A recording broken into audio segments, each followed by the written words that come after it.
یا بربایی با بربایی شا بربایی او مشهور په زیمبابوې او په لروبربایی خبر شومه چې افغانان د PSL نه وښکلي دي دا خبره رښتیا ده او کاسې زمونږ د پاکستان د میډیا دروغ وایي یاره شاید پرېږدي تا د افغانانو سره دښمني راغستې ده ولاکه دې پرېږدي یاره څه ظلم شوی دی زه خو پرې ډېر زیات خفه شوی یم داسې کار باید نه و شوی دا خو زمونږ ګرونه دي او خیر دی که د افغانستان دي مونږ ورته ښه راغلاستې ویو مونږ یې په PSL کې غواړو داسې ګپ شپ دی او هسې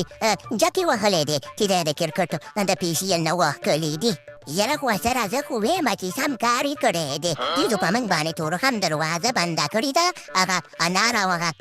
دغې ته مې زړه شوی دی سیبانو ته هغه یې م راته راونه لېږه نو دوی په موږ باندې سیبان نه خوري نو موږ هم PSL کې نه پوهېدو که نه یاره شهنشاه افریدي د شهید افریدي زومه د پاپړو په دوکان کې ناستي او د انارو د سیبانو د انګورو خبرې کې هغه هم افغاني انګور او انار غلی په خپل ځای کښېنه پاپړه دې خرڅوه یاره راشد خانه په من ګرانه دا راته وکړې چې ستاسو پکې څه خیال دی چې PSL نه وښکلي یې زموږ خو په خپلو کې پکې ګنګ دی یو یې کشکې نه وښلي او بل یې کشکې دی چې وښکلي دي یاره زه خو پکې دا ویمه چې داسې قدرمن لیک خو مو دی چې داسې پې نازېږي زموږ د افغانانو په دنیا کې ډیمانډ دی او 100 دانې چې دي که نه لیګونه په دنیا کې چلېږي په هر یو لیک کې ماشاءالله 10 او 13 دانې افغانانې نو دا راته چې دا PSL معنا څه ده ګروپه زه یاره خانه راشد خانه او کینګ خانه زه خو نه پوهېږم زه خو د خوست یم که نه په دې شیانو نه پوهېږم زه صرف په دې پوهېږم چې بالو د بونډرۍ نه خواته وړم چکې چارې وهم خو زما څومره خیال دی که نه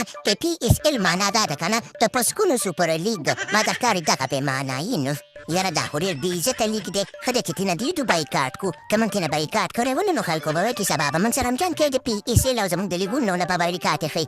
ښه ده چې دا شرم دیدو په شر باندې واخیستو هسې نن دا خلک د شرم دپاره جوړ دي خو هلکه ګاونډیانو زموږ خپل لیګ شروع کېږي APL ورته به راځي او که نه تاسو ته اجازت دی خیر دی که نور څه دي که نه پیرانو توکیلاران ته به هلته اوبه راچلوئ او ګرون به جارو کوئ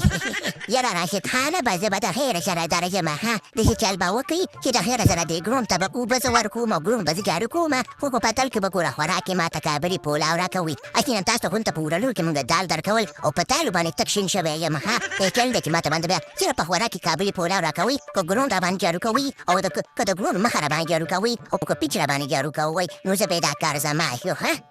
خوښه ما هم در سره بوځه ښه زه به د خیره تر خلکو ته اوبه چلوم او د خیره سره هم دا کار به کوم ځکه چې کابل زما ډېر خوښېږي او په ژوند کې ورته نه یم تللی هغه سندره وایي که نه یا کابل ته یم د مایې پر د سره وځه چې زه وهمه د تورخمه دروازه خلاصه کړي که نه او زه خو به کابلي شیوان او مړې خورم او پروګرام په وړ ګاینه او ګرانه کني